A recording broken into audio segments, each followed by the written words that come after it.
¿Qué tal, amigos? Volvemos en el Viajero Cuántico con otro de nuestros temas y un invitado que ya ha pasado en algún momento por aquí. La verdad es que nuestro invitado es muy versátil, trata temas de muchos tipos, se mete en jardines de muchos tipos también, comenta muchísimas cosas y Óscar Fábregas es, como digo, una persona muy versátil que sabe mucho y lo tenemos esta noche en el programa. Pues sí, esta noche vamos a hablar con él de un tema nuevo, que es la historia de los cátaros. El tema de los cátaros, bueno, se ha tratado, muchas personas han hablado de este tema, ya sea bien a través de ensayos, en novelas, también en películas ha salido el tema, pero... Incluso nosotros hemos hablado, hemos hecho referencia en algún programa que hemos hablado, fíjate tú, de los templarios y han salido los cátaros. Claro, porque cierta relación tenían, un poquito de forma así somera, pero hoy le vamos a dedicar el programa así de forma monográfica al tema de los bonshommes, que es como se le llamaba. Es un tema, como digo, que han tratado muchas personas. Óscar Fábregas trata la historia, pero además la historia con mayúsculas y sobre todo aspectos que otras personas no han explicado, ya sea por ignorancia, ya sea porque no se han atrevido, y él los trata, los analiza y los argumenta, que eso es lo bueno. Es que está especializado en religiones también. Entonces, en cierta forma, era una forma de religión, parecido a la gnosis o relativo a la gnosis, pero es una forma de religión que nos explicará esta noche. Y nos va a explicar, sobre todo, que, bueno, siempre se ha considerado que los cátaros fueron condenados o perseguidos y condenados por herejía. Sí, efectivamente, porque sus ideas no contravenían, digamos, las normas de Roma y los dogmas de la Iglesia cristiana convencional. Pero también nos va a explicar otro aspecto por el que los cátaros eran perseguidos, que es temas políticos, temas territoriales. Es decir, que por eso decía que va a explicar cosas que otros no han explicado. El tema de las herejías, bueno, siempre... Hay personas que han dicho, bueno, es que fueron los primeros herejes, no es verdad. Es decir, ha habido otras grandes herejías, como por ejemplo la del priscilianismo, ¿no? El prisciliano que vivió en la Hispania romana del siglo IV, gallego, prendió precisamente en Galaecia, prendió con mucha fuerza el priscilianismo, igual que el tema de los cátaros, la doctrina cátara prendió de forma especial en el Languedoc, que no fue la francés, única, ¿no? Claro. El Languedoc francés, pero no fue el único lugar. Bueno, pues el priscilianismo, que fue una herejía en el siglo IV, ya fue condenado, además decapitado, por temas que luego, por aspectos de su doctrina que luego también está dentro de, podemos decir que está dentro de la doctrina cátara. Por ejemplo, daba presencia a las mujeres en reuniones de lectura y también tenía un marcado carácter ascético. Además, nombraba maestros o doctores a personas laicas, ¿no? O sea que hay un cierto paralelismo con los cátaros. Y bueno, y había muchas otras cosas que esta noche van a salir, como por ejemplo que los cátaros creían en la reencarnación, lo que podemos presuponer a nivel budista. Reencarnación para ellos era indudablemente lo que tenían eran muchas ideas distintas a la época y a lo políticamente correcto. Podemos considerar a los cátaros herejes, pero también podemos considerar a los cátaros como personas divergentes para la época o como librepensadores que entraron directamente en conflicto con la Iglesia católica, y tal vez, como tú dices, Antonia, fue una de las cosas por las que su persecución se hizo muy a lo bestia, porque creo que murieron casi 1 millón entre cátaros y seguidores de los cátaros. Para entonces esos números eran muy bestias, una persecución terrible. Luego vendrían, o al mismo tiempo, porque fueron coetáneos también, los templarios. Pero hoy, insisto, no quiero derivar la cosa hacia esto, a pesar de que sabemos que hay muchos grupos templarios que nos escuchan, y supongo que algún cátaro también, que esta noche nos centremos solamente en el tema cátaro. Y decir de todas formas que los templarios no se consideraban herejes, no se consideraban herejes. Claro. La persecución de los templarios fue pues por otras cosas, también por el ansia de poder de algún rey, de algún rey, y por quedarse con sus riquezas, con sus conocimientos, ¿no? No fueron considerados herejes. La persecución fue por otra cosa. Y volviendo al tema de Prisciliano, tampoco podemos decir que los cátaros fueran herederos de Prisciliano. Yo pienso que no, pero tenían alguna idea común, como por ejemplo lo que ya he dicho de las mujeres, y también su oposición a esa creciente opulencia de la jerarquía eclesiástica de los príncipes de la Iglesia, ¿no? Los cátaros hacían voto se consideraban pobres, hacían voto de pobreza, ¿no?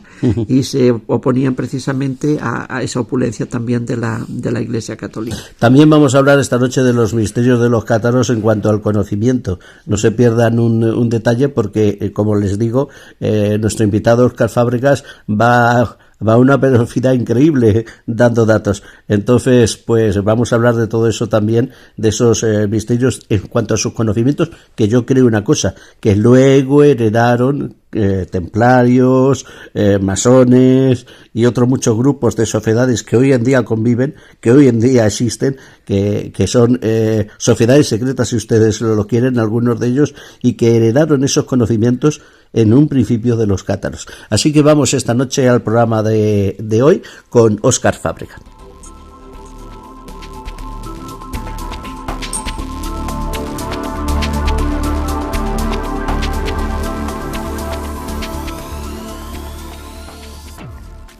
Bien, pues tenemos con nosotros lo prometido en nuestra presentación, Óscar Fábregas. Ya ha estado con nosotros en varias ocasiones en el programa, o sea que voy a hacer una presentación breve.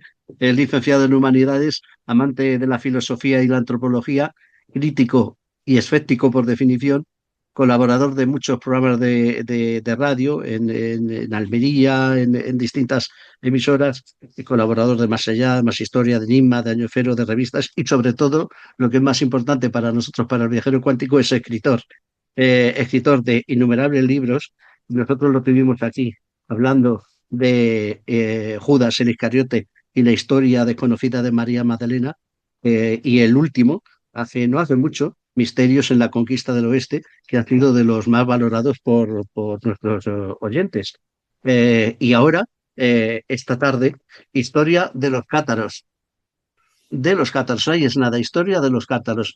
Está englobado dentro, de eso no estaba en mi libro de historia de los cátaros, que es de Almuzara, de la editorial Almuzara, y que creo que de entre todos estos que he comentado es de los primeros que escribiste. Buenas tardes, buenas noches, como quieras, Óscar.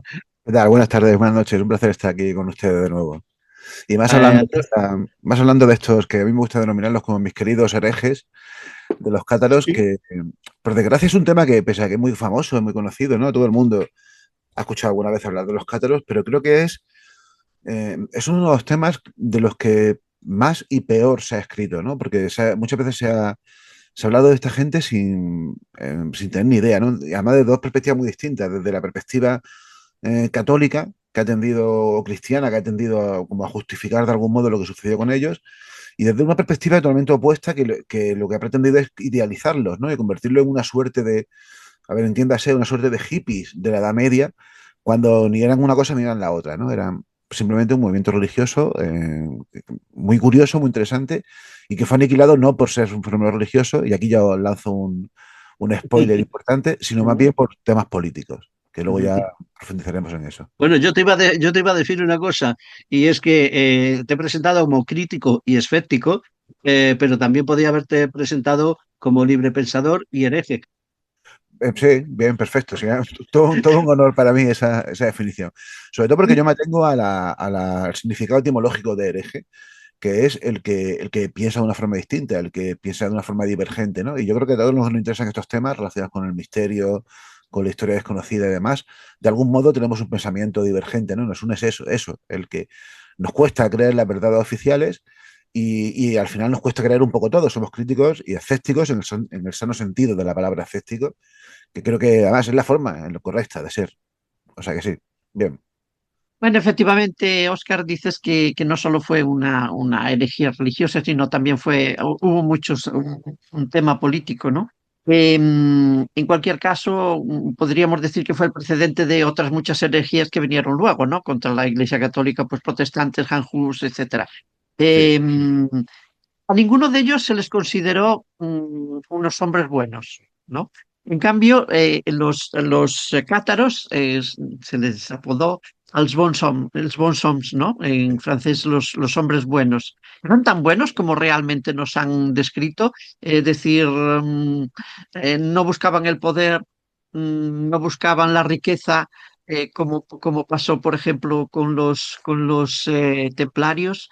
sí, Eran tan buenos como se nos ha dicho, que vinieron después, que vinieron sí. después.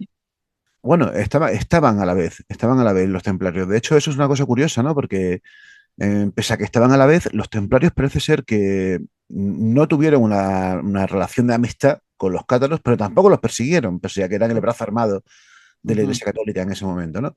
Pero sí, sin duda, sin duda. De hecho, fíjate, eran considerados santos en vida. Y esto es muy importante. Y todo eso tiene que ver con sus creencias, ¿no? Porque al final la clave para entender a esta gente es en qué creían y sobre todo en qué creían y cómo pensaban que se obtenía la salvación. Ese es el epicentro al final de cualquier creencia religiosa, ¿no? Y ellos Ujú. eran cristianos, eso es lo primero que tenemos que tener claro. Eran cristianos, otra cosa que fuesen católicos. Ellos pensaban, a ver, vienen a ser, se podría decir, el último o quizás el penúltimo escalón de un largo proceso herético visto desde la perspectiva de la Iglesia Católica, claro, que arrancó posiblemente desde el mismo origen del cristianismo, que es cuando, quizá unos 20 o 30 años después de la muerte de Jesús, unos cuantos cristianos, probablemente aún judeocristianos, empezaron a intentar entender por qué murió Jesús y a qué vino Jesús y por qué murió Jesús. Y no estaban de acuerdo con lo que defendía la incipiente iglesia, que aún no existía, Paulina, es decir, la iglesia de Pablo de Tarso. Como ustedes bien saben, la iglesia católica y la iglesia que creó realmente Pablo de Tarso, no la iglesia de Jesús, la iglesia de Pablo se gira en torno a una idea esencial, que Pablo la explica perfectamente en sus cartas y que está recogida prácticamente en todas horas del Nuevo Testamento, que es que la salvación, es decir, la salvación de las almas, se consigue mediante la creencia en la muerte y la resurrección de Jesús. Eso, y luego tener una buena conducta moral, según cumpliendo simplemente los mandamientos, era suficiente para salvarse. Pero claro, eso a otros muchos cristianos no les pareció lógico. Y esto es muy interesante. Sobre todo judeocristianos. Es decir, judíos que creían que Jesús había sido el Mesías y que pensaban que lo que estaba diciendo Pablo no era cierto. No entendían que era la muerte de Jesús la que otorgaba la salvación. Entonces ellos, sobre todo, empezaron a intentar racionalizar la muerte de Jesús y dieron por hecho que el motivo de su venida no fue morir, como defendía Pablo o como defendían los católicos posteriormente, sino que el motivo fue entregarnos el conocimiento, la noxis necesaria para adquirir la salvación. ¿Y qué era ese conocimiento? Lo voy a explicarme muy brevemente. Simplemente entender que nosotros no somos el cuerpo que nos cubre. El cuerpo que nos cubre forma parte de un mundo, el mundo de la materia, y esto es muy platónico, el mundo de la materia que no fue creado por Dios, sino que fue creado por un Dios de segunda, que vendría a ser el Dios del Antiguo Testamento, ojo, y aquí ya empieza la herejía, que era un Dios que creó el mundo, pero que no es el Dios que creó el alma. El Dios que creó el alma realmente no creó el alma, sino que el alma viene a ser una suerte de emanación de ese Dios. Y ese Dios de segunda, que vendría a ser algo parecido al demiurgo de Platón, el hacedor del mundo material, lo que hizo es coger esos pequeños fragmentos de Dios y inocularlos en un cuerpo mortal como es el nuestro. Así que el objetivo de la salvación era liberarse de ese cuerpo y reunirse con Dios en lo que ellos llamaban el pleroma. Esos cristianos son los gnósticos, los famosos gnósticos de los que hablamos cuando hablamos de Judas, también hablamos un poco, cuando hablamos de María Magdalena también, ¿no? Bueno, estos cristianos acabaron siendo perseguidos y totalmente eliminados hacia el siglo IV, más o menos. Llegaron a ser bastante importantes, pero no desaparecieron por completo, sino que su huella teológica pervivió. Y esa huella pervivió y llegó hasta los cátaros y seguramente prosiguió después del fin de los cátaros. Y para entender un poco por qué era esto de lo que me comentabas de los bones, por cierto, no era en francés. Perdona que te corrija, ¿no? Pero cualquier cátaro se estaría indignado por eso, porque ellos no hablaban francés. Ellos eran occitanos y hablaban Occitanos, claro. occitano. Y Occitanos. por eso eran bones homes y bones dames. Eran los buenos hombres y las buenas Ujú, damas en ujú, occitano. Y ellos estaban ujú. totalmente en contra de los franceses. Hay que tener en cuenta que en ese momento, cuando se desarrolló esta herejía, que comenzó en el siglo X y terminó más o menos en el siglo XIV, fueron tres siglos y pico de herejía. Francia no existía como tal. Bueno, corrijo, sí que existía Francia, pero no era la Francia Languedoc. actual. Claro, Ellos existía estaban en el Occitania Languedoc. y el último residuo que era el Languedoc, claro. Y eso no pertenecía a Francia. De hecho, por eso os decía antes que el motivo fue político. El motivo no fue a acabar con esta religión, sino a quedarse con Occitania por parte de los que yo llamaban, los que hablaban el Langueduil, porque Languedoc y Langueduil significa lo mismo, significa la lengua del sí. El Langueduil es la lengua que hay del río, desde el Loira hacia el norte, que es el francés actual, y para abajo todo eso era Occitania. Aquitania también formaba parte de Occitania, y toda esa gente también hablaba occitano, que como bien saben tiene mucho que ver, muy parecido al catalán. Y el último remanente, y precisamente en el que aún más se habla occitano, es en el Val de Arán, es el sitio en el que se sigue conservando ese occitano así, ¿no? Pero bueno, a ver, que me enrollo. Os explico para que entendáis por qué esto de buenos dames y buenos hombres y buenas damas. Los catros pensaban, y esto lo resumo brevemente, aunque luego podemos profundizar, que Jesús no se había encarnado. Es decir, que Jesús no había sido un hombre. ¿Por qué? Porque ellos pensaban que este mundo de la materia era algo que había que abolir, como los gnósticos. Por lo tanto, no entendían que Dios o una emanación de Dios se hubiese hecho hombre. Un Dios no se puede nunca meter en un cuerpo humano. Eso era contaminarse de la impureza de lo humano, o sea, perdón, de lo físico. Así que pensaban, claro, imaginar las consecuencias que tiene esto. Si decimos que Jesús no fue un humano, no pudo nacer de una virgen, herejía uno, no pudo morir en la cruz, porque no era humano, no podía morir en la cruz y no tiene cuerpo realmente. Punto 2, no pudo resucitar. Punto 3, imaginaos, esto era un ataque directo a las principales dogmas de la Iglesia Católica. Ujú. ¿Qué es lo que pasa? Que los cátaros pensaban, y ahora si queréis lo podemos desarrollar mucho más, que en la manera de conseguir la salvación, de conseguir una buena vida después de la muerte, era vivir una vida ascética sin disfrutar de ningún tipo de goce terrenal y, cumplir una serie de normas morales escrupulosamente, porque solamente así conseguiría la salvación. Por eso eran vistos como santos en vida. ¿Por qué? Porque lo más parecido que había a estos santos en vida, en aquel contexto, eran los monjes y las monjas. Pero los monjes y las monjas no vivían con el pueblo, vivían apartados del pueblo, vivían en sus conventos, en sus monasterios, pero los cátaros sí. Y por eso es la historia. Ellos, de hecho, el término cátaro es un término despectivo que usaron contra ellos. Ellos, cuando se hablaban de sí mismos, usaban esos términos. Buenos hombres, buenas mujeres. Esa es la idea. Y claro, sin duda que eran así de buenos. Eran vistos así. Pero, Oscar, si ellos creían que Jesucristo no era humano, ¿por qué se les atribuye muchas veces a los cátaros que ellos preservaron, digamos, la descendencia de Jesús y María Magdalena, eh, bueno, como si hubieran sido pareja? Esto es una de las cosas que se habla. Es decir, ¿qué creían los Sí, cátaros entonces de Jesús y María Magdalena? ¿Es un mito nada. que se les ha atribuido? ¿Es una falsedad? Sí. ¿Qué es? Es un mito, además, que no, eso no encaja en absoluto con la teología de los cátaros. Pero Ujú, absolutamente, o sea, es decir, de hecho, fijaos, los cátaros tenían varias reglas morales esenciales. Y todas tienen que ver con eso que he comentado antes, ¿no? Por ejemplo, una regla esencial es que tenían total y absolutamente prohibido el matrimonio y el sexo, por completo. Es decir, el matrimonio y el sexo era algo a abolir, pero no era por cuestiones morales, es simplemente porque querían evitar la reproducción de la especie humana, porque ellos pensaban que la especie humana era el ser humano lo había hecho un ser maligno, que era el Dios del Antiguo Testamento. Para entendernos, el diablo. Para ellos, Yahvé, el Dios de los judíos, era el diablo. Ellos tienen un libro, una de las pocas cosas que se han conservado de los cátaros, que se conocen como el libro de los dos principios. Ellos no hablaban de dioses, hablaban de principios. Y había dos principios. El Dios bueno, el principio bueno, el principio de la bondad, que creó el alma y creó el mundo espiritual, y el Dios maligno, entendámonos, que es el que creó la materia. Por lo Eso es tanto, el principio de dualidad, exacto, es un principio absolutamente dualista y además, ojo, heredado de Zaratustra. exactamente, es que todo eso procede de algún modo de ahí, del mundo persa y del zoroastrismo, que es donde viene todo esto. Claro, esto es una evolución de eso. Por eso decía que son judeocristianos, porque estos principios dualistas que comentas llegaron al mundo judío precisamente cuando el imperio persa conquistó Israel.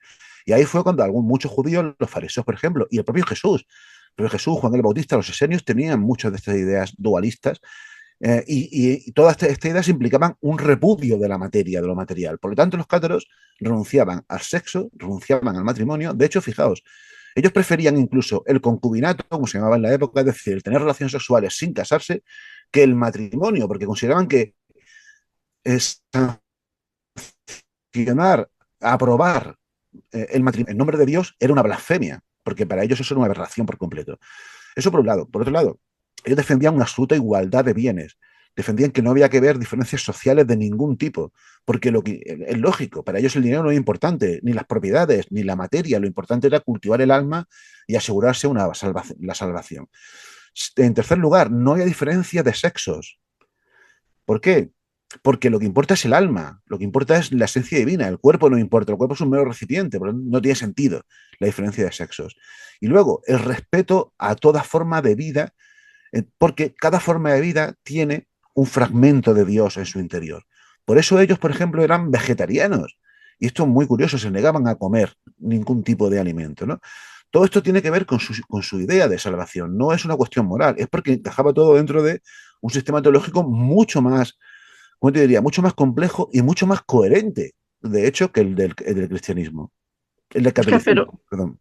pero si repudiaban el matrimonio y el sexo, a ver, yo tengo entendido, corrígeme si me equivoco, que el movimiento cátaro tuvo muchos adeptos entre la nobleza occitana, Claro, ¿no? sí, Entonces, ¿cómo se conjuga? Porque el tema de la herencia, la propiedad, la transmisión, ¿cómo se claro, conjuga eso si repudiaban el sexo y claro. el matrimonio, la descendencia? A ver, hay que entender que, como en toda religión, en el catolicismo había dos niveles. Una cosa es el nivel de los creyentes normales, de los Ujú. creyentes de a pie, que evidentemente muchas de estas normas no las podían cumplir al 100%, evidentemente, ¿no? Por ejemplo, empezando por el matrimonio, por el sexo, pero continuando, por ejemplo, incluso con lo que os decía antes, ¿no? En una época en la que la vida era tan precaria, el que podía comer algo de carne lo iba a hacer porque sí, es lógico. Una cosa son esos niveles y otra cosa son los perfectos y las perfectas, que es como se llamaba a los iniciados. Fijaos, los cátaros tenían un ritual, tenían varios rituales, pero sobre todo tenían uno que se llama en occitano, aunque se suele utilizar el nombre latino, pero ellos nunca utilizaron ese nombre, que es el consolament. En Ujú. latín se decía el consolamentum, pero es mentira. O sea, los cátaros jamás emplearon el latín, porque además ellos eran, a ver, no eran nacionalistas, pero ellos sí que reivindicaban el uso de la lengua occitana. De hecho, fueron los primeros, fijaos qué curioso, la primera traducción de la Biblia a una lengua romance, que es decir, una lengua que no sea el latín, fue la Biblia que tradujeron, perdón, el Nuevo Testamento que tradujeron los cátaros al occitano. El consolament. El consolament era un rito de iniciación que se hacía después de un tiempo de un aprendizaje bastante profundo y que consistía, es muy curioso porque es muy parecido, es algo parecido, ellos, a ver, ellos lo que defendían es que el cristianismo auténtico fue el que nació el día de Pentecostés, es decir, según el Nuevo Testamento, según los Hechos de los Apóstoles, 40 días después de la muerte de Jesús, estando los apóstoles reunidos, bajó el Espíritu Santo y les dio una serie de superpoderes, ¿no? Y a partir de ese momento, los apóstoles podían convertir a cualquiera en su movimiento con la imposición de manos, que es una práctica que siguen haciendo, por ejemplo, la Iglesia Católica durante la confirmación o cuando ordenan a algún cura y demás, ¿no? Bueno, pues el consolament era un ritual un poco más complejo, pero consistía básicamente en imponer las manos sobre el iniciado y a partir de ahí ya era un perfecto o una perfecta. Ojo, a partir de ese momento, el perfecto o la perfecta no podía fallar en ninguna de las normas que tenía que cumplir. Fijaos hasta qué punto no podían fallar. No podían ni siquiera contactar un hombre con una mujer, pero ni siquiera podían tocarse, ni siquiera eso. Si hacían eso, podían perder el consolament y tenían que volver a iniciar todo el proceso de aprendizaje y volver a ser consolados.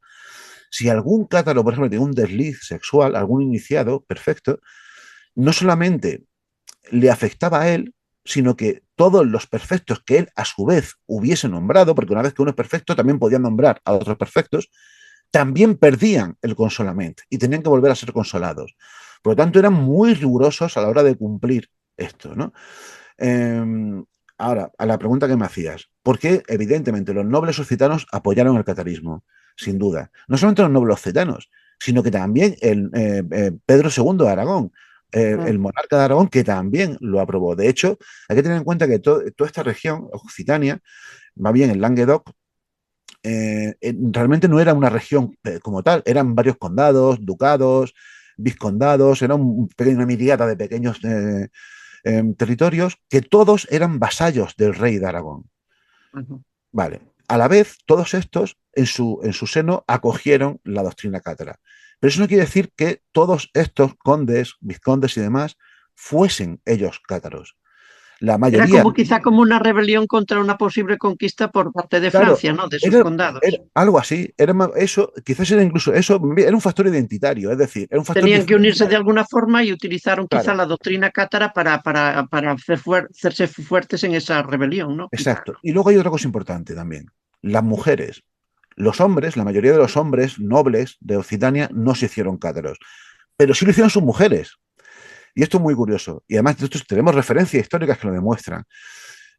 Por lo tanto, a ver, una cosa es que ellos prohibiesen el matrimonio. Otra cosa es que una vez que uno estaba casado, podía romper el matrimonio, que eso es otra cosa que le pareció a la Iglesia Católica una aberración, porque ellos fomentaban y defendían el divorcio. Claro, como estaban en contra del matrimonio, apoyaban el divorcio. Existen innumerables casos de mujeres de nobles del Languedoc que se separaron de sus maridos y, fijaos, las mujeres cátaras además hacían una cosa curiosísima. De esto tenemos también evidencia. Las mujeres vivían, los cátaros perfectos y las perfectas vivían cada uno en casa, no vivían juntos, claro, entre otras cosas para evitar la tentación del sexo, ¿no? Vivían separados. Y los hombres se dedicaban, pues, bueno, a rezar, también a misionar, y tal, pero las mujeres, esto es muy, muy curioso, y esto es un factor diferencial que a mí me parece una modernidad tremenda y que no se suele hablar cuando se habla de los cátaros. Las casas en las que vivían las mujeres cátaras, siempre dirigidas por una perfecta, que casi siempre era alguna noble o alguna hija de algún noble, eran, a la vez que eran lugares de recogida para mujeres maltratadas o prostitutas o niñas huérfanas, también eran colegios, también eran cuidaban a los niños de estas mujeres, es decir, se preocupaban, hacían una labor social brutal por estas mujeres, en una época en la que las mujeres, imaginaos, cómo estaban en todo el mundo cristiano, ¿no? Eso es importantísimo. Por lo tanto, es lo que te digo, tuvieron el apoyo de los cátaros, o sea, de los nobles, pero no todos los nobles se hicieron cátaros. De hecho, hay otro de los mitos que hay en torno al catarismo, consiste en eso tan famoso que se habla de los castillos cátaros. Ni uno solo de los castillos cátaros eran castillos cátaros. Los cátaros estaban totalmente en contra de la violencia. Entonces, Monsegur, ¿qué era? Monsegur, a ver, todos los castillos cátaros fueron castillos de nobles que apoyaron a los cátaros. Vale. Y muchos cátaros se refugiaron en esos castillos, pero los cátaros no hicieron esos castillos, no eran sus castillos porque además no tenían propiedades. Fijaos, hasta qué punto los cátaros eran obsesivos con el tema ético. Fijaos, a mí esta historia me gusta mucho contarla porque me parece realmente increíble. Y de hecho creo que eso es lo que deberían haber hecho los cristianos normales, ¿no? Los católicos, pero no lo hacían, claro. Ellos renunciaban a cualquier tipo de riqueza, pero además defendían de una forma muy ferviente la justicia social y la justicia en general, ¿no? Por ejemplo, cuando iban de peregrinación o iban de labor misionera, siempre suelen ir dos cátaros, siempre iban o dos mujeres o dos hombres juntos, ¿no? Imaginamos que pasan por un camino y de pronto ven un manzano, por decir algo, cogen una manzana. Como no saben de quién es el manzano y no han pedido permiso para que le den la manzana, lo que hacían era cogían una manzana y dejaban una moneda a cambio, para que no se considerase que habían robado. ¿Entendéis? Eso ya dice mucho de cómo eran ellos. Eso es importante. Luego volveremos, si queréis, con Monsegur, con otros castillos cátaros y tal. Pero fijaos, hay otra cosa que, otro ritual que a mí me llama muchísimo la atención, es que los perfectos cátaros no se puede equiparar con los sacerdotes porque no eran sacerdotes, era otra cosa, ¿no? Pero los cátaros normales, los que no eran perfectos o perfectas, los veían como santos en vida. Y además, estos cátaros eran los únicos que podían rezar. Esto es muy curioso. Los cátaros normales no podían, solamente los perfectos y las perfectas. Por lo tanto, existía un ritual, no me acuerdo ahora mismo cómo es el nombre occitano, se me ha olvidado totalmente, pero bueno, da igual. Había un ritual que consistía en que cuando un cátaro normal se encontraba con algún perfecto o alguna perfecta, se arrodillaba y le pedía por favor que rezase por él, porque ellos no podían rezar. Eso es imaginar, ¿no? La escena, lo que tenía que ser aquello. Para ellos eran santos, de verdad. Era alguien que de verdad le podía alcanzar la salvación y la divinidad. No era lo parecido que había a un Dios en la tierra. A ver, mira, corrígeme, Óscar Fábregas, corrígeme, amigo. Els bons homes, o sea, los hombres buenos, Hombre, bueno, era el es movimiento, occitano, ¿eh? era el movimiento de los cátaros. Y, Sí, y los perfectos eran unos iniciados dentro de los cátaros. exacto. O sea, Sí, que se sí. podía ser bon homme y no ser perfecto. Sin embargo, ser cátaro. Claro, claro, claro, claro. Bien, perfecto. Entonces, A ver, es que el cum eso, laude te lo llevaban los perfectos. claro. Eso, pero como entendamos, es, por ejemplo, como en la Iglesia Católica, ¿no? Como uno puede ser creyente sin ser Había una cura o jerarquía sacerdote. también. Claro. También, de hecho, tenían una jerarquía. Es curioso porque tenían una jerarquía, tenían obispados. Ujú. Fíjate, hay un documento, por desgracia, como la persecución fue tan atroz contra los cátaros, no nos quedan apenas cosas de ellos. Nos quedan muchos testimonios de la Inquisición, nos quedan muchos juicios, pero objetos suyos no quedan apenas. De hecho, no hay casi nada arqueológico de los cátaros, pero alguna otra cosa sí que no ha quedado, ¿no? Pero fijaos, por ejemplo, hay algunas cosas que son súper llamativas, ¿no? Que es la importancia que le daban a ver cómo lo digo, a la igualdad económica y social extrema. Por ejemplo, existe un documento que es un acta de una reunión que se produjo en un pueblo que se llama San Félix de Laureté, que está muy cerca de Carcassonne, en 1165, en que se hizo una reunión, sabemos que esto es real, una reunión para dividir un poco el territorio occitano en 5 épicos obispados, ¿vale? Admitiendo a uno nuevo que era precisamente el del Val de Aran. Es decir, tenían obispos, sabemos que tenían obispos, pero los obispos no eran como la Iglesia Católica, que tenían un rango superior, que vivían fuera de todo, que ganaban más dinero. No, o sea, No eran eran considerados exactamente, príncipes como los príncipes de la no, Iglesia Católica. nada, eran exactamente iguales. De hecho, los obispos católicos tenían como incluso que cumplir un rigor moral aún mayor que el resto para merecer el título, porque si no, en cualquier momento se los podían quitar del medio y subir otro o sea, es decir, lo conseguían el puesto por mérito. No había trapicheos, no había corrupción, no había nada por el estilo. Eso es muy importante, pero sí que había jerarquías. Pero había jerarquías organizativas, no jerarquías realmente con diferencias de poder y diferencias de clases. Eso es importante entenderlo. Los perfectos, corrígeme otra vez si me equivoco, tenían unas normas, como tú has dicho, la tolerancia, la justicia, pero también el respeto a la mujer. Eran normas que para entonces pues, rompían completamente los esquemas, y más los de la Iglesia Católica. Claro. La libertad personal, el respeto a la naturaleza, la protección de los animales, el sentido en el trabajo, todo eso era cátaro, ¿verdad? Claro, claro. Bien. Igual que fíjate, eran todo eso llevado a casi al paroxismo, o sea, es decir, eran obsesos de eso.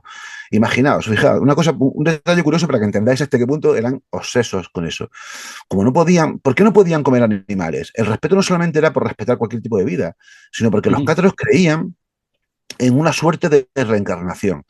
Ellos pensaban que Dios era tan bueno que no podía permitir que nadie estuviese continuamente, porque claro, ellos pensaban que solamente la salvación la conseguían los perfectos. Todo el mundo tenía derecho a llegar a ser perfecto algún día, pero claro, no todo el mundo podía. Por lo Claro. tanto, uno en su siguiente vida se podía reencarnar y tener otra oportunidad para ser perfecto. Esto es Es algo reencarnación. parecido, algo Total. parecido al budismo, claro, es algo parecido así, ¿no? Para acabar con la rueda de reencarnaciones, ¿no? Pero claro, ellos pensaban que también te podías reencarnar en un animal.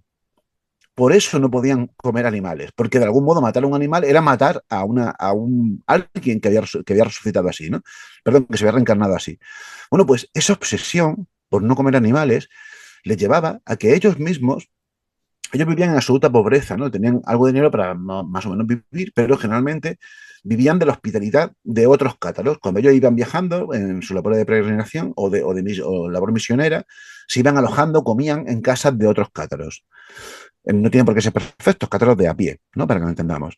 Pero claro, como os he dicho antes, los cátaros de a pie no tienen que ser tan escrupulosos con las normas. Por lo tanto, los cátaros, los perfectos, siempre llevaban encima una cuchara y una pequeña olla para hacerse su comida, por si acaso le invitaban a comer en una casa y en esa casa habían comido carne y las cucharas, las comidas estaban contaminadas de eso. Fijaos hasta qué punto eran escrupulosos con este tema, ¿no? Eso es curiosísimo también entenderlo. De hecho, fijaos, estas de las pocas cosas que se han encontrado de los cátaros son algunas de estas ollas y cucharas que se han encontrado por ahí. Decías antes que, bueno, que los nobles en sus castillos le habían brindado protección a los cátaros un poco Sí, durante la persecución, ¿no? Pero antes de que se iniciase la persecución, porque supongo que no empieza un buen día, a partir de hoy empezamos a perseguir a los cátaros, Sobre todo después de 300 años. supongo que fue un proceso, ¿no? Pero sí, antes de que empezasen las persecuciones, cuando supongo que eran libres todavía los cátaros, cuando podían hablar libremente de su doctrina, digamos, ¿tenían algún lugar sí. de reunión equivalente a la Iglesia católica, a la Iglesia cristiana, bueno, católica para pues, un templo, un lugar para realizar su liturgia, al margen del consolamiento, no sé, Sí. para No, alabar a Dios? No sé, ellos no creían no tenía nada. en las iglesias, ni creían en los templos. Les parecía una absoluta abominación esa idea de que Dios estaba solamente en las iglesias. Para ellos, y en esto se acercan mucho a los protestantes. De hecho, el protestantismo de algún modo surge como una respuesta mucho más moderada al catolicismo, pero inspirada también en el movimiento cátaro en general. Ojo, cuando hablamos de que los cátaros se desarrollaron sobre todo en Occitania, no fue el único sitio. Hubo cátaros en Alemania. De hecho, las primeras manifestaciones de los cátaros se dieron precisamente en Alemania. Hubo cátaros en el norte de Italia, Ujú. en casi todas las ciudades de Estado que luego acabaron siendo las que protagonizaron el Renacimiento en Italia. Y hubo cátaros, ojo, y esto es importante, yo lo digo a vosotros que viví en Cataluña, en ese momento los Pirineos no eran una frontera. Cuando Ujú. yo hablo de Occitania, estoy incluyendo también gran parte de Cataluña. En Cataluña Cataluña hubo una Norte, le presencia llaman cátara, aquí la Cataluña del Norte. claro, había una presencia cátara brutal en Ujú. sobre todo lo que sería las provincias todas de Lleida y Girona, era absolutamente brutal, ¿no? Ujú. Perdón, ¿qué es lo que me has preguntado? Que se me ha ido un poco la pinza. Que antes de las persecuciones, Ah, si vale, tenían vale, vale, sí, algún sí, sí, lugar de tenían algún problema. reunión Vale, vale. No, equivalente a las iglesias. Has dicho que no tenían iglesias, pero ¿dónde se vale, reunían para no, realizar sus no ritos, tenían. para hablar de Que su... hasta donde yo sé, era en el campo, en la naturaleza. Claro, exactamente. Preferían En la naturaleza, ¿no? Bien, bien. cualquier casa. De hecho, ellos hacían mucho caso a alguna cosa que aparece en las cartas de Pablo y aparece en algunas de las cartas del Nuevo Testamento, en las que las primeras iglesia significa asamblea, no Ujú, una asamblea, no es un recinto. Mm, Y las primeras asambleas cristianas se hacían en casas de los cristianos, en la mm, casa de alguno que tenía una casa especialmente grande para que se reuniesen. ujú. Fijaos, esto es importante porque cuando tú mismo lo has comentado, la persecución no empezó de un día para otro. Empezó, fue paulatino. Pero hay una cosa muy importante, yo le dedico mucha importancia a esto porque me pareció súper curioso cuando estuve durante todo el proceso de investigación de este libro, ¿no? Y es que a la iglesia esto le pilló un poco, ¿cómo se diría? Le pilló un poco desprevenida todo esto. Es decir, cuando la iglesia se da cuenta de que existe este movimiento, ya está tremendamente extendido. Está arraigado. No lo muy arraigado. O sea, a ellos les pilló tarde. Hoy en día, claro, a posteriori hemos visto que hay muchas referencias, ¿no? Ya, por ejemplo, la primera referencia que se localiza es en el siglo XI, de las primeras, de un señor que, según los textos católicos, se había vuelto loco y se dedicaba a entrar en misa y a escupirle al cura y a escupir a la iglesia y a decir que todo eso era un templo un lugar de ladrones y que el verdadero Dios no era ese Dios y tal, ¿no? Poco a poco empiezan a aparecer más episodios parecidos a esto. Hay un momento súper importante que es en el año 1088 cuando se produce la primera quema de cátaros, que en ese momento aún no lo llamaban cátaros, que se produce en Orleans cuando queman en la hoguera a 12 canónigos y dos monjas que ya tenían unas creencias claramente cátaras, aunque aún en ese momento no las llaman así, ¿no? Cuando se dan cuenta de la importancia del movimiento, en Alemania es exterminado rápidamente, no por la Iglesia, sino por las propias tribunales civiles, pero en Occitania y en la ciudad del norte de Italia, como tenían independencia respecto a los monarcas, en ambos sitios, pudieron prosperar sin intromisión de nadie, ¿no? ¿Qué es lo que pasa? Hay un momento esencial de todo esto, que es cuando entra en acción un tipo especialmente infame que, sin embargo, curiosamente, para los españoles es un tío importantísimo, que es Santo Domingo de Guzmán, el fundador de la Inquisición, de la primera Inquisición. Santo Domingo de Guzmán, el fundador también de la Orden Dominica, que fue la principal responsable de la Inquisición y de copia de fe, ¿no?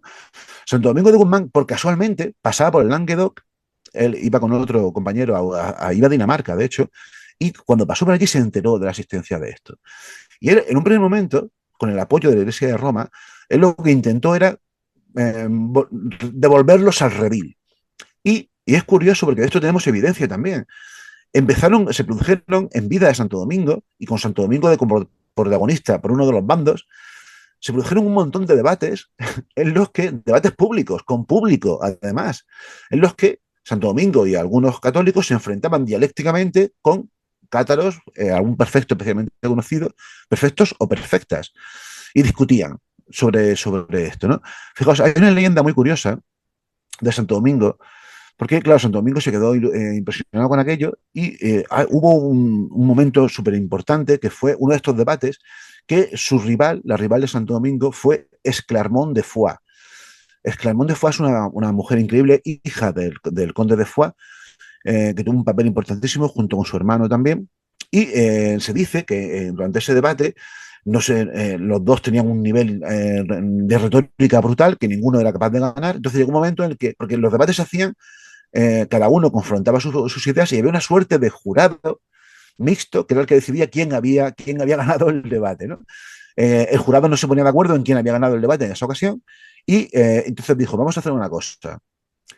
Encendamos una hoguera y lancemos a la hoguera, esto es lo que dice el mito, esto no, evidentemente esto no es verdad, ¿no?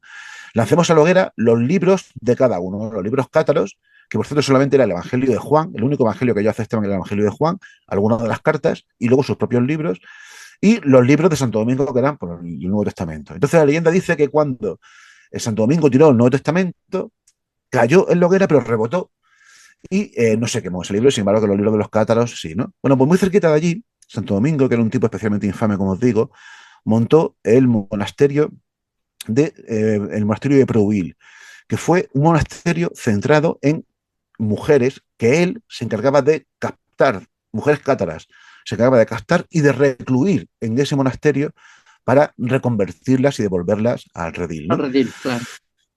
Lo que quiero decir es eso, o sea, durante unos 50 o 60 años antes de que la persecución ya fuese violenta y armada, se intentó, había una suerte de intentona de hacerla pacífica. Ojo, esto es importante. No todo el mundo en Occitania se hizo cátaro. Y esto es importante. Los cátaros respetaban a los católicos y convivían con ellos. De hecho, hubo muchísimos curas católicos que fueron quemados en la hoguera por defender a los cátaros sin ser ellos mismos cátaros. ¿Por qué? Porque eran buena gente, porque eran sus vecinos los que estaban haciendo esto, ¿no? Eso es importante. Y templarios. Claro, y también algún templario, alguna encomienda, se sabe, por ejemplo, en alguna encomienda templaria ayudaron ya en el tiempo de la persecución a los cátaros. ¿Qué es lo que pasa? Que todo se puso muy feo a principios del siglo XIII, cuando un papa especialmente infame también, Inocencio II, decidió que había que acabar con ello por las armas. Y aliado con el rey de Francia, predicó una cruzada. Esto es muy curioso, porque fijaos, cuando se lanzaba una cruzada, esto muchas veces la gente no entiende cómo funciona esto de las cruzadas, ¿no? Generalmente lo hacía un papa o lo hacía un rey, y lo que se hacía es eso, proclamar una cruzada. Entonces, a partir de ahí, los nobles, a cambio de indulgencias, es decir, a cambio de asegurarse ir al cielo, o de tierras y de dinero y demás, pues apuntaban a esto. Cuando lanzaron pecadillos, ¿no? Y de perdonarle pecadillos o pecadotes, que tendrían bastantes aquellos, ¿no? Bueno, pues eso fue en 1208, cuando aprobaron, por fin, cuando se proclamó la cruzada, no le hicieron caso prácticamente nobles, ningún noble occitano, ningún noble aquitano, y prácticamente ningún noble ni siquiera de la Ile-de-France, ni de la Borgoña, ni de Orleans, sino solamente unos cuantos nobles normandos que curiosamente estaban jodidos porque habían perdido sus tierras en Inglaterra. Eso es muy largo de explicarlo, pero bueno. Entonces, estos son los que se apuntaron. Y entre estos nobles que se apuntaron estaba Simón de Montfort, que se convirtió en el líder de la cruzada contra los cátaros. Claro, esta gente estaba ansiosa de tierras y les prometieron tierra. Y eso es lo que hicieron. Se lanzaron hacia el sur y así, en 1208, después de unos 100 años más o menos mejor dicho, de que la iglesia supiese la existencia de esta gente y de que intentasen aplacarlos por la vía pacífica, fue cuando se optó por la vía militar. Por cierto, una cosa curiosa ya os dejo. Hay un personaje también muy curioso que es San Bernardo de Claraval, que tiene mucha relación con de hecho fue él el que redactó la regla de la Orden del Temple. Fue el principal difusor del gótico francés, el principal difusor de la Orden del Cister y el principal defensor del culto a la Virgen María. San Bernardo de Claraval es un personaje importantísimo. Este señor se enteró, por tiempos en los que también estaba Santo Domingo, se enteró de la existencia de esta herejía y bajó hasta el Languedoc, hizo una suerte de tour por el Languedoc intentando convencer a los cátaros, ¿no? Y pues, evidentemente no hicieron ni caso. De hecho, en algún pueblo, no me acuerdo cómo se llama el pueblo ahora mismo tampoco, hacía tiempo que no lo recuerdo, pero bueno, en un pueblo lo echaron a patadas de allí a San Bernardo de Claraval y hoy en día el escudo de ese pueblo representa precisamente ese acto, ¿no? Es decir, bueno, también estuvo Guillén de Belibach. Ese es el último cátaro. O Belibaste. Sí, ese, bueno, lo que pasa, eso, luego si quieres podemos hablar de ese, porque ese es el último. Tenemos que ir apurando. Oh, claro. Venga, bueno, pues a ver, si queréis os cuento un poco para que entendamos un poco quién es Belibaste, quién es todo esto y cómo fue la cruzada, ¿no? Amalric, ¿no? Amalric también. Claro, Amalric fue el legado papal que dirigió, él era el director religioso de la cruzada, y Simón de Montfort, que en un primer momento era un don nadie, fue el que acabó siendo el director militar de la cruzada. La cruzada comenzó en 1209, cuando llegaron hasta Besiers, y empezaron a sangre y fuego a acabar uno por uno con todos los grandes bastiones del catarismo y a acabar con todos los nobles cátaros. El objetivo final era llegar a Toulouse, porque en Toulouse vivía François Berenger, del conde de Toulouse, a ver, para que entendáis un poco el rollo jerárquico de allí, estaba Pedro de Aragón, el rey de Aragón en primer lugar, en segundo estaba el conde de Toulouse, y después todos los restos de vizcondes y condados eran vasallos del conde de Toulouse.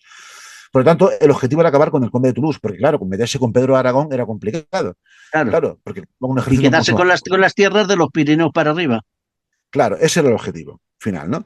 Entonces, poco a poco lo fueron avanzando, hicieron auténticas barbaridades. En el libro yo recojo, por ejemplo, algunas de las cosas que hicieron en los cruzados, que son brutales. Por ejemplo, hay una historia que la protagonizó Simón de Montfort, que consistió que en un pueblo cogieron a todos los cátaros que había en el pueblo, les quitaron los ojos, todos, le arrancaron los ojos y los llevaron al pueblo de al lado para mostrarles que si no hacían, o sea, si no volvían al redil, si no se volvían, si juraban de sus creencias, les iba a pasar lo mismo, ¿no? Y como no le hicieron caso, mataron a todos, a los del pueblo primero y a los del pueblo segundo. Finalmente, Simón de Montfort fue incapaz de conquistar Toulouse y ahí acabó la cruzada cátara, porque Simón de Montfort acabó muriendo precisamente porque una mujer de Toulouse le tiró una pedrada y se lo cargó. La cosa quedó hubo un pequeño parón, hasta que finalmente el hijo de Simón de Montfort, que era otro tipo bastante infame, incapaz de controlar todas las tierras que su padre se había quedado, que era toda la Occitania, decidió entregar sus tierras al rey de Francia. Y ahí fue cuando Francia se hizo con el Languedoc, que eso pasaría hacia 1230 aproximadamente. Y a partir de ahí fue cuando ya no eran los nobles ni era el papado el que luchaba contra los cátaros, sino que ya era el rey de Francia directamente y abiertamente. Y ahí fue cuando hubo un pequeño parón de unos 10-15 años, que es lo que dio pie a que los cátaros se rearmasen y empezasen a trasladarse los perfectos, los que quedaban, que ya no quedaban demasiados, a Montsegur. Montsegur, que como bien sabéis, es un pico que está aislado de todo, en mitad del Valle del Foix, y allí se reunieron como unos 240, 250 perfectos cátaros y otros 200, 250 feydits. Feydits es como se llaman a los nobles que se habían quedado sin tierras por la conquista. Y allí se hicieron fuertes hasta que finalmente comenzó el asedio, que comenzó en 1243 y que terminó el 15 de marzo, Viernes Santo, por cierto, el 15 de marzo de 1244, con la caída de Montsegur, y todos saben lo que pasó, ¿no? Que los perfectos cátaros, los feydits, se entregaron y no fueron quemados en la hoguera, pero los prefectos cátaros se negaron a entregarse y voluntariamente, como hicieron en otros muchos sitios, otros muchos cátaros, voluntariamente se entregaron a la hoguera, se lanzaron ellos a la hoguera y acabaron. Siempre se ha dicho que este fue el final del catarismo, pero esto no es cierto. El catarismo pervivió en otros muchos sitios de Occitania, pervivió en muchos tal, y luego hubo un renacer que es el que tiene que ver con lo que tú comentabas antes de Guillén de Belibaste. Ya en el siglo XIV, a principios de 1300, en el valle del río Ariège, muy cerca de Foix, hubo un renacer del catarismo muy potente, pero muy, muy potente, que también fue aplastado. Y fue aplastado por un personaje que igual conocéis, fijaos qué curioso esto. Un personaje que se llama Bernardo Gui, que era el inquisidor general de Toulouse. Bernardo Gui es el inquisidor que aparece en la novela y en la película El nombre de la rosa, el malo de ambas películas. Ese señor era el inquisidor de Toulouse. Y ese tipo fue el que acabó con esta última manifestación del catarismo. Pero uno de los prefectos cátaros de ese último movimiento fue Guillén de Belibas, un tipo que consiguió huir de todo esto y se instaló en el maestrazgo español, en Castellón, y ahí estuvo durante un tiempo hasta que finalmente lo engañaron, que sería muy largo de explicarlo, y acabó volviendo a Francia y ahí fue cuando lo quemaron. Lo quemaron, si no me equivoco, en 1421, siendo el último cátaro que murió en la hoguera. En todo ese trayecto, en todos esos, sobre todo en el último siglo, en los últimos 100 años, la Iglesia Católica, corrígeme también si me equivoco, mata, asesina, como se quiera decir, a 1 millón Sí. de cátaros. A ver, es difícil saberlo porque no Que hay para censo. entonces es muchísima gente. Claro, Siempre hay muchísima claro, gente, cualquier muerto, pero vamos, claro. quiero decir, 1 millón de muertos en aquellos tiempos, que no había tantos Sí, millones de personas en la Tierra, eran muchos. claro. Sí, sí, no, o sea, fue, de verdad, fue una auténtica sangría. Ojo, no fueron solamente cátaros, ¿eh? O sea, mataron, mira, hay pueblos enteros, mira, hay un caso especialmente llamativo de un pueblo que se llama Montillú, que está muy cerca de Monsegur, en el que, por orden del inquisidor general de Toulouse, que no era Bernardo Huir, era otro en ese momento, detuvieron a todos los habitantes del pueblo, que eran unos 500 y pico, porque estaban convencidos de que todos eran cátaros, incluido el cura del pueblo. Y los detuvieron a todos, y como todos los cátaros, por su propia fe, no podían acusar a otros. Entonces, claro, como no acusaban, ni podían reconocer, para ellos lo que estaban haciendo no era una herejía. Por lo tanto, y no podían mentir, claro, es evidente, los cátaros, otros sultanes no podían mentir de ninguna manera. Por lo tanto, cuando le preguntaban si eran cátaros, decían que sí, y lo reconocían que sí, y todos en ese pueblo, todos fueron pasados por la hoguera, todos. Y se quedaron con todos, acabaron con todos ellos, acabaron con todas sus tierras, acabaron con todas sus pertenencias, y de hecho, ya os digo, no queda nada prácticamente de los cátaros. Lo que queda, los pocos textos que se han conservado, por ejemplo, como el ritual, el texto del Consolament, o el libro de los dos principios que decía antes y tal, se conservan por los cátaros italianos, que también fueron perseguidos, pero un tiempo después. Pero sí, en el Languedoc fue una cosa brutal. Y ojo, yo en el libro desarrollo una teoría que también la han planteado otros autores franceses, y es que, fijaos, lo decía antes, ¿no? Donde surgió el Renacimiento en el siglo XIV y en el siglo XV en Italia fue precisamente en las ciudades cátaras. Florencia, por ejemplo, fue una ciudad cátara, Milán también, Pisa, hubo muchas, ¿no?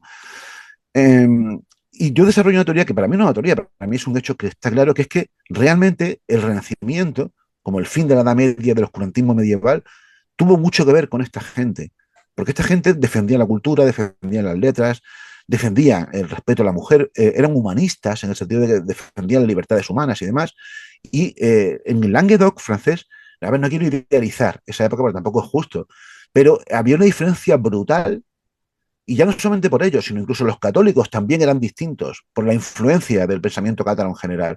Había una diferencia brutal respecto a otros sitios, a nivel económico, a nivel social. Estaban, por ejemplo, muy en contra de las monarquías. Para ellos eso le parecía una aberración.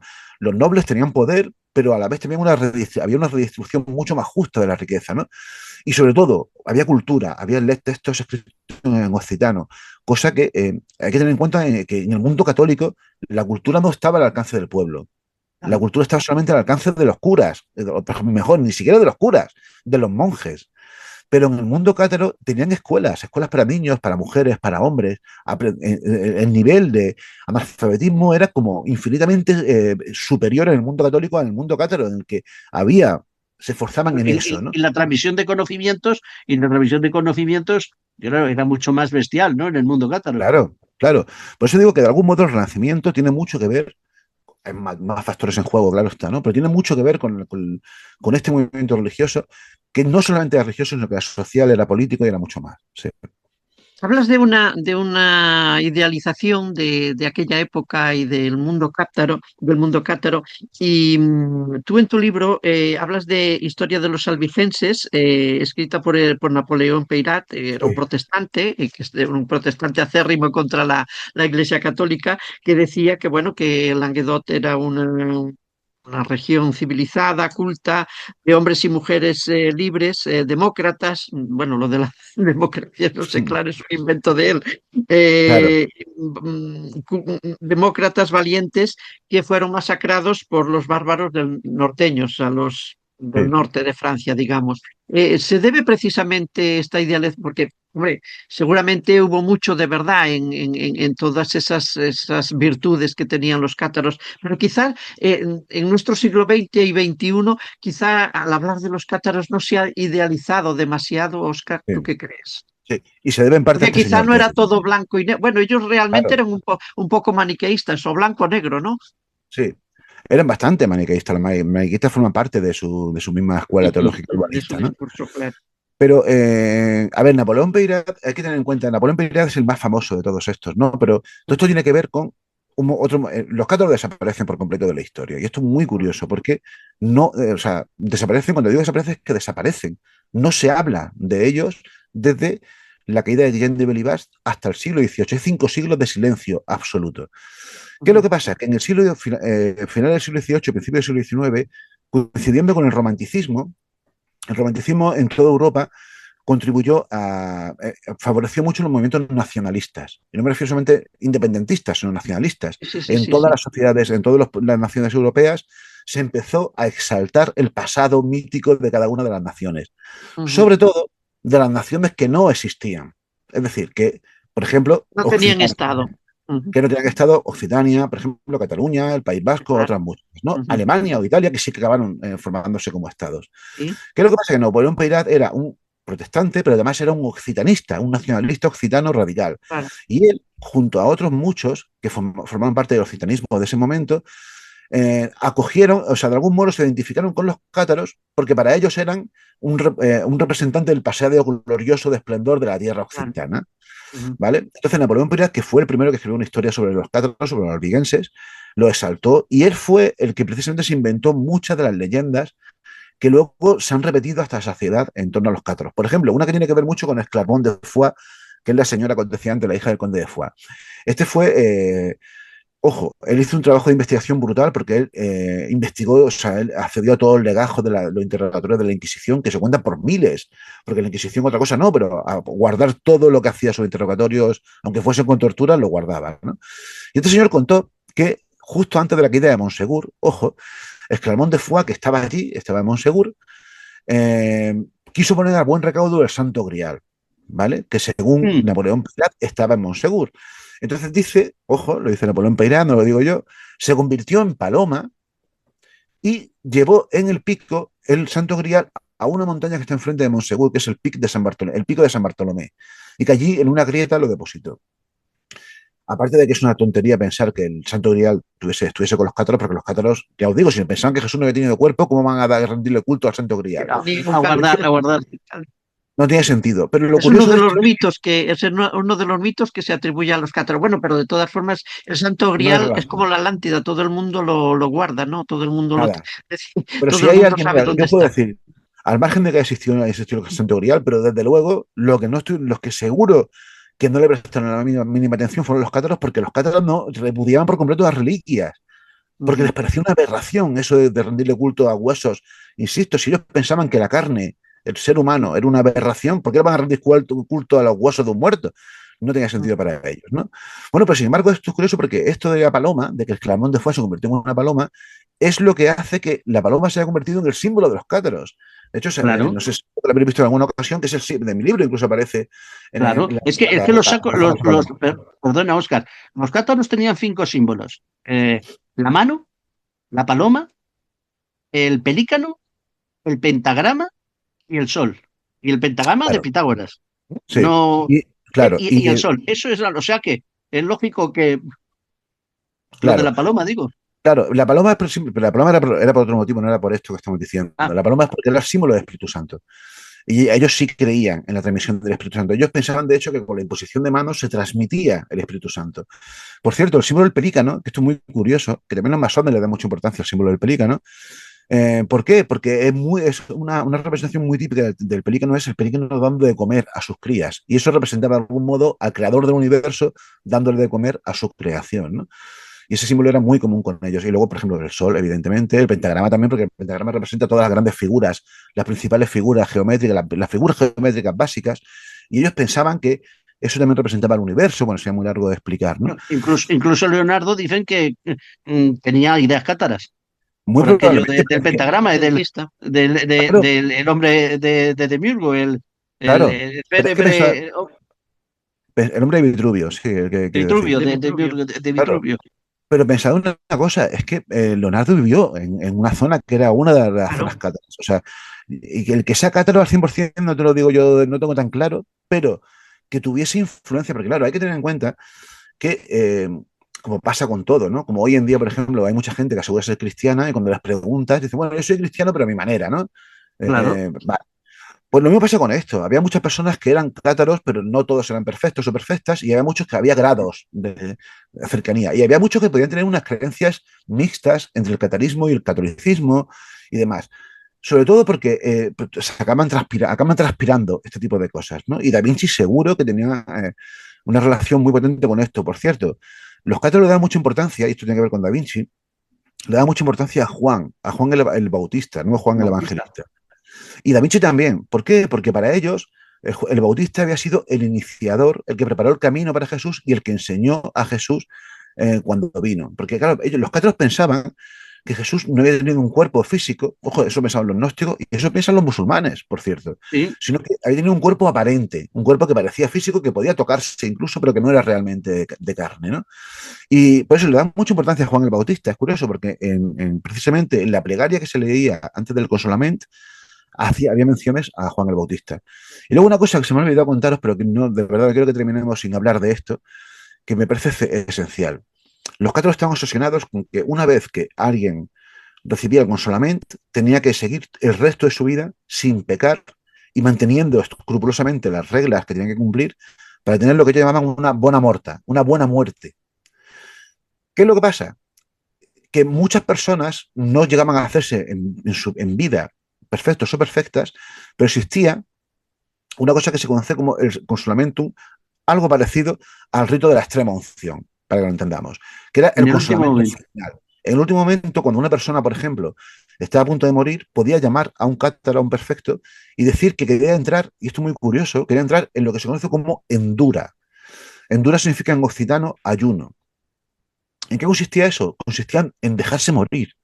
Es decir, una persona cuando ya estaba, se veía que estaba mal, le consolaban, le daban el consolamentum y a partir de ahí se limitaba a comer, a beber agua y a comer una nuez al día hasta que acabase muriendo. ¿Para qué? Y ojo, y durante ese proceso, hasta que moría, se quedaba con él o con ella algún cátaro allí para asegurarse de que no pecaba, para asegurarse de que tenía una buena muerte. Y finalmente cuando moría, pues conseguía eso, ¿no? A mí eso me parece una cosa preciosa, de verdad. Es una forma Pues muy sí. bonita y muy lógica, además de dentro de la esfera religiosa, es decir, vale, usted se ha hecho católico en el último momento de su vida, pero el resto de vida que queda hay que asegurarse de que usted no va a pecar de ninguna manera, ¿no? Y así lo hacían, y así lo Un- hicieron muchos, Una, de hecho. una, una interpretación de la extremoción, porque ellos rechazaban todos los sacramentos Todos, católicos. todos, claro. Hay una operación, aberración, especialmente la Eucaristía. Oscar, en aquella Occitania de los cátaros llegó un momento en que convivían personas de a pie, cátaros de a pie, no, no, al margen de los perfectos, ¿no? Quiero decir, los cátaros normales y corrientes, tienen gente de a pie que Sí, apoyarían y protegerían a los cátaros, ¿no? Que se defendían. Y luego estarían los delatores, ¿no? Sí, bueno, ayudaban a perseguir y encontrar y supongo que a torturar y vete tú a saber a los que practicaban el catarismo. Tú hablas de una cofradía, la Cofradía Blanca, sí, que estaba constituida por fanáticos católicos laicos. sí, Supongo que esta era una cofradía de delatores, ¿no? Que perseguían exacto. y ayudaban a encontrar, bueno, a delatarlos. No sé si tenían algún signo de entre los cátaros, algún lenguaje secreto, algunas consignas para reconocerse. No sé, cómo funcionaba esta cofradía Claro. para capturar a los cátaros A y ver, en un primer delatarlos.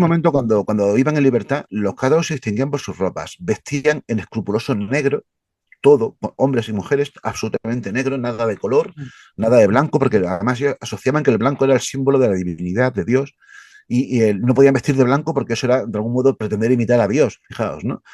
Claro, pero eso hacía, al ir vestidos de negro, eran muy fácilmente reconocibles. Entonces, cuando empezó la persecución, ellos mismos decidieron mimetizarse con la gente, no había Claro. nada que los Ujú. permitiese esto, los permitiese reconocerlos. ¿Qué es lo que pasa? Que, claro, era muy difícil localizarlos. Primero, porque no mostraban de ninguna manera nada. Segundo, porque no tenían templos, ni tenían y porque, claro, cuando empezó la persecución empezaron a huir, eran recogidos en Claro. familias de cátaros. Y segundo, Ujú. porque la mayoría de los cátaros creyentes jamás denunciaron, hubo muy pocas denuncias, hubo muy pocos traidores.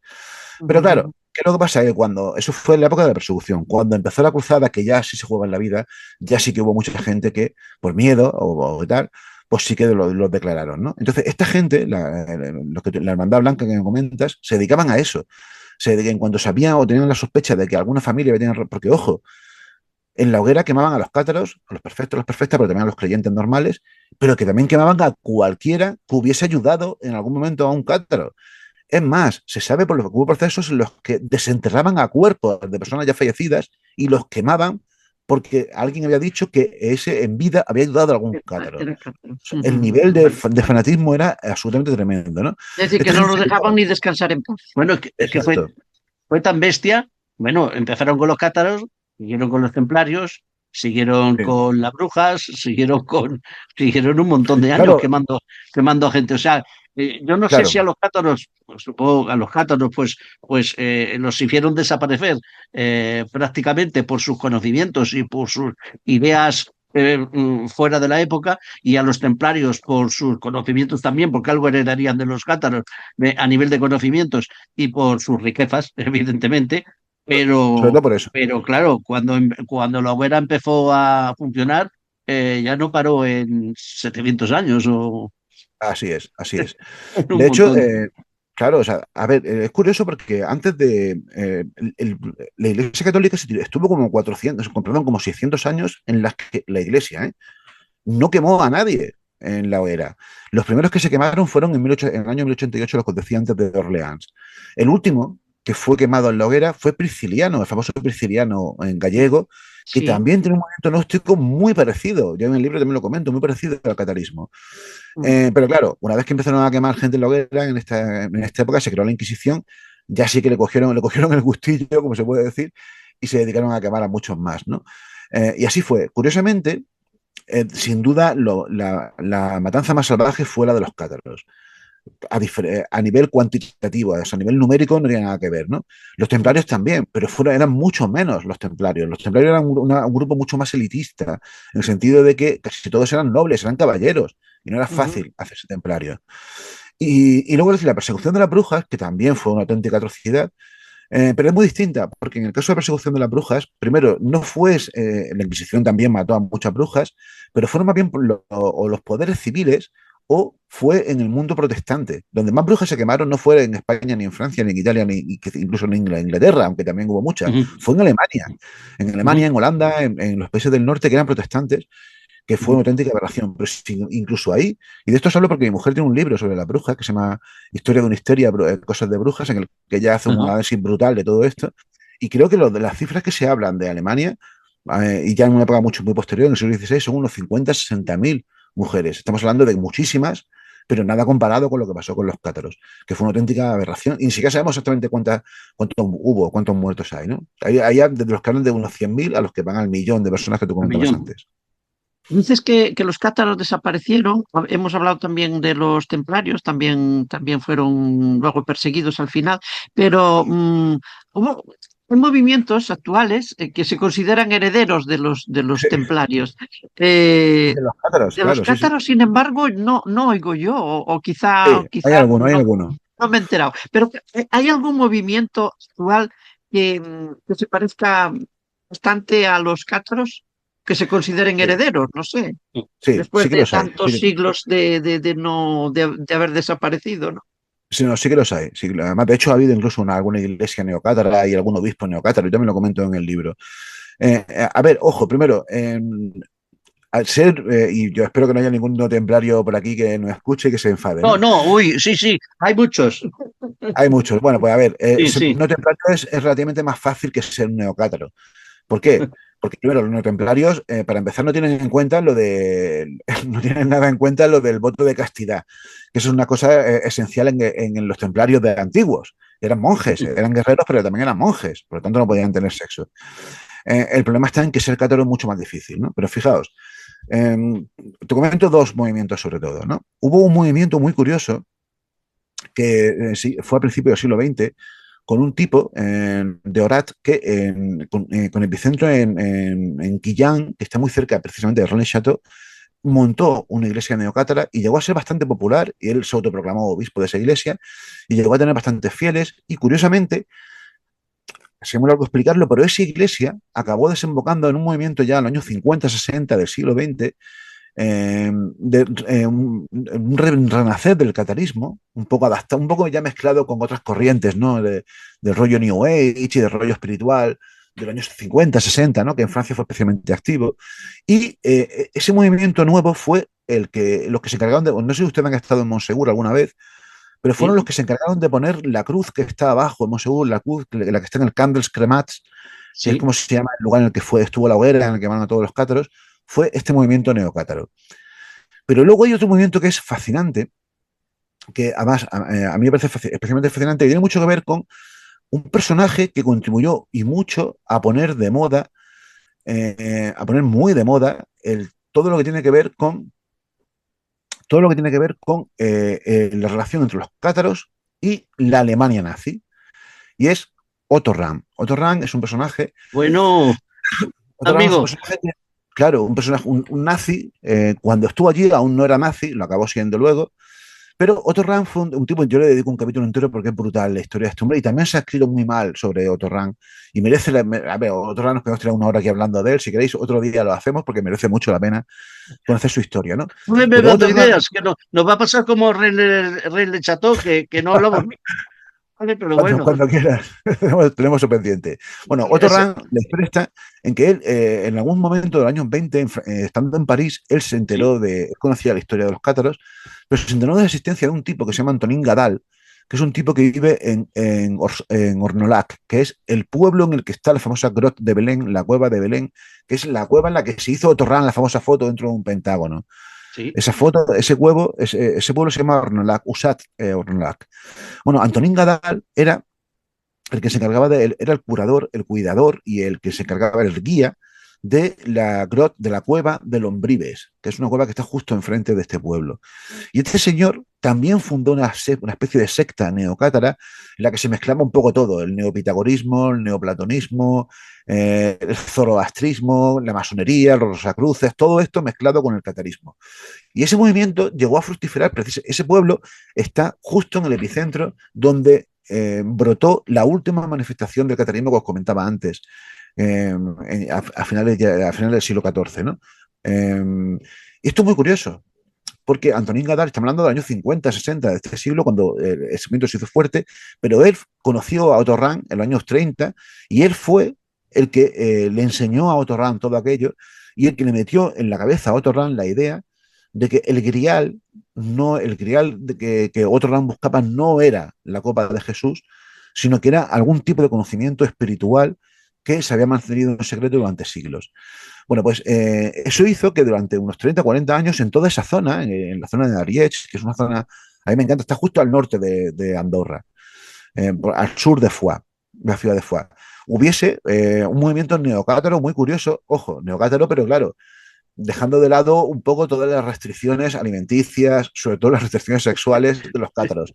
Es decir, fue una mezcla con el rollo New Age, pero sí que hubo un renacer del catarismo ahí. Ojo, hay una leyenda muy curiosa que también es mentira, y ya con esto si queréis, esto es un broche final muy chulo, pero que es mentira. Se dice que cuando se quemó al último cátaro, a Guillén de Belibaste, él, estando en la hoguera, dijo, se dice, pero ya os digo que es mentira. Ahora, más, voy a decir de dónde procede esto de verdad. Se dijo que él, estando en la hoguera, él lo quemaron en 1321, ojo.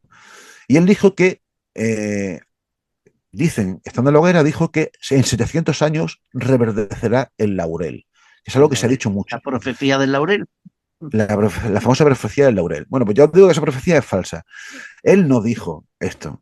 Ni fueron 700 años, ni lo dijo él, ni era un laurel realmente. Claro, fijaos, si fuese lo que él dijo en 1321, cuando yo escribí ese libro, eso estaba en el libro de Historia de los Cátaros, fue en 2021. Y yo precisamente lo pensé y digo, joder, qué casualidad, hace 700, estamos a los 700 años de la profecía. Igual mi libro No es la me digas. profecía, ¿no? Pero no, resulta que eso procede de un discípulo de Napoleón Peyrat, que es el señor que estamos hablando antes. Sí. Napoleón Peyrat fue uno de los fundadores del movimiento occitanista y hubo un movimiento que se llama Le Félibrige, que es un movimiento occitanista, también socialista, que surgió en Occitania. Y uno de estos señores, muy importante, que por cierto, fíjate, todos los caminos conducen a Rennes-le-Château, fue maestro de escuela en Rennes-le-Château.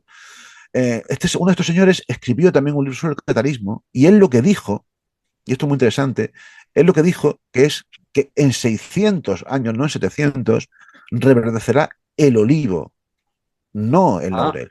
Y a lo que se refería es a ellos mismos. Se refería al movimiento occitano que en el siglo XIX, 600 años después de Guillén de Belibaste, iba a renacer el olivo. ¿Por qué el olivo? Porque, como bien sabréis, todos estos, además de ser occitanistas, protestantes y de ideas bastante socialistas, también eran masones. Y el olivo es muy importante en la masonería, es uno de los grandes, como la acacia, uno de los árboles como el cedro, es muy importante en la masonería también, ¿no? O sea que esa leyenda del laurel también es mentira, no era un laurel, sino que era un olivo. A modo de conclusión, que tú dices en este libro de la historia de los cátaros, y si me dejas que lea un poquito, era inevitable que sucediese, dices. La acción de todos estos personajes relacionados con el ocultismo, la masonería, las sociedades secretas y algunas propuestas religiosas bastante heterodoxas, llevó a que lo cátaro se pusiese de moda. Primero durante los años 30 y luego en los 60, con el terremoto de la New Age y el boom de ese cajón desastre que denominamos mundo misterioso. Cátaros y templarios compartían páginas en las revistas especializadas con los extraterrestres, los fenómenos paranormales, la astrología, la vida más allá de la muerte y los poderes psíquicos. Y así sigue siendo. Pero bien, yo mismo colaboro en ello. A fin y al cabo, si hay algo misterioso de verdad, es la historia y sus enigmas, que decir, se cuentan por miles. No es de extrañar, por lo tanto, que surgieran mil y una ideas relacionadas con los cátaros desde perspectivas muy variadas. Esto es tuyo, y añado yo, y la herencia de todas las sociedades secretas de hoy en día. Claro, claro, porque ¿sabes lo que pasa? Al final, muchas veces yo lo reflexiono, ¿no? Y muchas veces que me invitan a dar charlas en congresos del misterio y demás, ¿no? Yo soy muy crítico con todo y soy muy crítico con el mundo del misterio. ¿Por qué soy muy crítico con el mundo del misterio? Porque, a ver, yo creo que también soy muy crítico con el mundo académico. Soy igual de crítico con ambos mundos. ¿Por qué? Porque creo que, por ejemplo, al mundo de la historia académica, le falta la apertura de mentes que tiene el mundo del misterio. Pero también al mundo del misterio le falta el rigor que tiene la academia, que tiene la universidad y que tiene el mundo de la historia. Y creo que hay un camino medio, como diría Buda, que se puede llevar perfectamente y que consiste en tener la mente abierta. Yo muchas veces lo pongo como ejemplo, en muchas biografías mías lo suelo poner, ¿no? Como dijo Richard Feynman, que es un físico que ganó el premio Nobel, hay que tener la mente abierta, pero no tanto como para que se te derrame. Y es así, hay que tener la mente abierta, pero ojo, no todo vale. Y por desgracia, con todos estos temas todos estos enigmas históricos, uno lee cada cosa por ahí, ¿no? Y, por ejemplo, todo lo que te con las sociedades secretas, tú mismo lo has dicho, a mí un tema que me fascina y que yo he escrito alguna cosa, pero nunca me he metido de lleno porque es un tema muy vasto y muy tal, ¿no? que tantas cosas se han hablado, por ejemplo, de los masones sin tener ni idea, ¿no? En muchas ocasiones. Y se habla muchas veces del mundo del misterio y me da rabia porque son muchos de los que han escrito sobre estos temas son amigos. Y claro, al final dice, pero bueno, ¿cómo has escrito esto? ¿Por qué? Porque muchas veces lo que se cae es un seguidismo. Es decir, yo escribo un libro basándome en lo que ha escrito otro y este es en lo que ha escrito otro y no nos planteamos ir a las fuentes y ver de verdad de qué va todo esto. El ejemplo perfecto de esto es el tema de René Chateau, que yo si quieres lo dejamos aquí para que sea cuando hablemos por fin de... Lo llevamos dejando en Rennes Chateau desde que nos conocemos, tú y yo, mucho antes de que el viajero cuántico empezara. O sea que Claro, pues imagínate, ese y es no ejemplo, consigo hablar nunca, porque cada cuando vez quieras. que te propongo hablar de Rennes Chateau, como ahora, nos surge una cosa, digo, pues eso también es Claro, súper interesante, pero bueno, nos van a quemar en la hoguera a los oyentes diciendo, pero ¿cuántas veces lo vas a anunciar? Tenemos que cuando hacerlo, por queráis, favor, cuando ¿eh? queráis lo Yo ya hacemos. sé que eres un hombre muy ocupado, pero siempre que Multiplicadamente. te llamamos y te pedimos algo, estás aquí. Hay que hacerlo, ¿vale, Antonio? Tú eres Pero sí, testigo una vez más, por favor. Claro que no. eso es un ejemplo, lo de Roland Chateau es un ejemplo perfecto de eso, de la crítica que yo estoy diciendo. O sea, no os podéis imaginar la cantidad de barbaridades que se han podido escribir sobre Roland Chateau. Y precisamente, fijaos, ya nos gustaría, y te hablo como historiador, ¿no? Ya me gustaría, respecto a prácticamente cualquier cosa que yo haya escrito, tener la cantidad de información que hay de verdad sobre Roland Chateau. Es decir, ya me gustaría de Jesús, de María Magdalena, de los cátaros, de Roland Chateau tiene una cantidad de información brutal y por desgracia no le han hecho caso a esa información. Todo lo que se habla sobre Roland Chateau, ay, perdón, la inmensa mayoría de las cosas que se hablan sobre Roland Chateau son eso, copias de copias de copias de copias, ¿no? Por eso hay un libro que aprovecho ya para recomendar hacer un poco de publi, un libro que yo tengo dos libros sobre el tema. Uno es Prohibidos que hablan en este pueblo, que fue mi primer libro, sobre un planeta en el 2013, y hay otro libro que yo escribí junto con Enrique Savaric, que es el que está su libro por ahí detrás, en la Sí, caja está secreta. por ahí. Bueno, Sí, uno de ellos, el sí, está de justo detrás tuya, aquí la caja secreta, con Enrique sí, Savaric la y con cena Xavi Bonet. secreta. La Eso es, cena con secreta. Enrique Savaric y Xavi Bonet, que son dos colegas catalanes Sí, sí, sí. Los investigadores. dos son grandes amigos tuyos y Claro, nosotros también pues, los conocemos, sí. pues nosotros tenemos un libro junto que se llama Compendio, lo publicamos va a hacer ahora 9 años, que se llama Compendium Redae 100 años de Roland Chateau, en el que lo que hicimos es olvidar por completo todo lo que se había escrito sobre Rennes e ir a las fuentes, lo que tenemos, a cartas, facturas, presupuestos, recortes de prensa de la época, archivos. No pueden imaginar el trabajo de investigación tan brutal que fue eso. Y reconstruir la historia de Roland Chateau de verdad. Y al final, ¿qué es lo que pasa? Que seguimos sin saber el misterio principal, que es de dónde sacó la pasta el cura este que se hizo rico, pero en ese libro planteamos una hipótesis que para nosotros explica mucho y sobre todo dejamos muy claro qué es lo que hay de verdad y qué es lo que hay de mentira. Y por supuesto, yo os digo, pese a que muchos amigos míos han escrito sobre ese tema, la inmensa mayoría de ellos lo que han escrito es mentira. Y no porque ellos hayan mentido. En ese libro yo hay un momento en el que hago una reflexión. Yo siempre voy a hacer reflexiones como la que has leído tú antes, en mis libros, ¿no? Y hay una reflexión en la que digo, me molestan más que los investigadores y divulgadores mentirosos, que por supuesto me molestan más los vagos, que son los que no hacen bien su trabajo, los que se limitan a copiar lo que otros han dicho sin contrastar que lo que están leyendo, Claro. lo que están utilizando como fuente Con lo real. cual las mentiras y las tonterías se multiplican. Eso es, porque un mentiroso es mentiroso, vale, es mentiroso en un estafador, pero peor es el otro. El otro es alguien que pretende ser honrado, pero que al final peca por vago, por no hacer bien su trabajo. Y a mí eso me da mucha rabia. Bueno, vamos a despedirnos. Para saber más sobre los cátaros, pues este libro, Historia de los cátaros, de Óscar Fábrega, nuestro invitado. ¿Y por qué leer este libro? Pues por dos razones muy sencillas.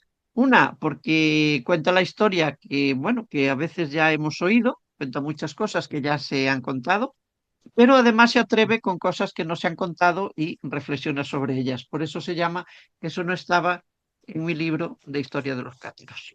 Sí. Así que, Ahí así que queda. para saber más, El programa ya se sabes. queda corto, o sea, Como el siempre, libro es lo que nos es pasa. lo que no se queda corto.